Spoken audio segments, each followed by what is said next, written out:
Okay, Captain Panic here, 3-minute flight instructor. ATIS, scene one, take one, ATIS. All right, well, good morning here from Central Florida, flight capital of the world. There's a cup of coffee, hadn't had it yet. That's why I'm a little calmer this morning. I'm going to talk about something ATIS where you should try to remain calm, okay? ATIS, and that's the Automated Terminal Information System. You guys know it, all right? You get it. So here you are, you're learning how to fly. There's a lot of stressors, there's a lot going on. And now every time you start the plane, you're just happy you got the plane started. And your flight instructor says, all right, let's see, we're going to fly, right? Why don't you sit here and let it idle? And so you got to start dialing in the radios, which are new to you. And then here comes the ATIS, rapid fire ATIS, right? So I was looking in the flight trainer's handbook that I have earlier thing, and they're talking about barriers to effective communication. And some of the barriers are that you don't have a common background. Well, if you're a new pilot, you've never seen this stuff, or you don't have, and then you have a rapid fire communication across that ATIS. Those guys are trying to put stuff, all that 40 pounds of potatoes in a 10-pound sack, right? But they have a standard. So if you look in the AIM, you can try it. You can start picking it out.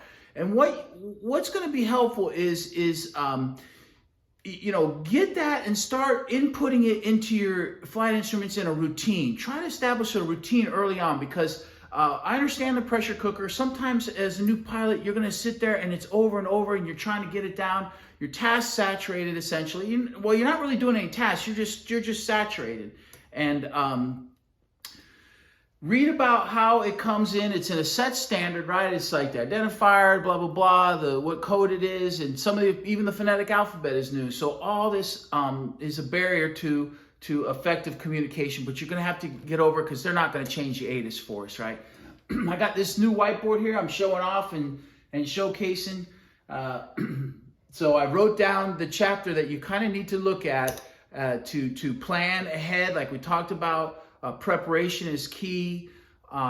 Putting in that data, of course, you kind of in the early days want to write it down, but if you're continuing to have the same airport where you're learning to train, as your wings start growing, you're going to get more comfortable with that ATIS. But it's good to get it early on.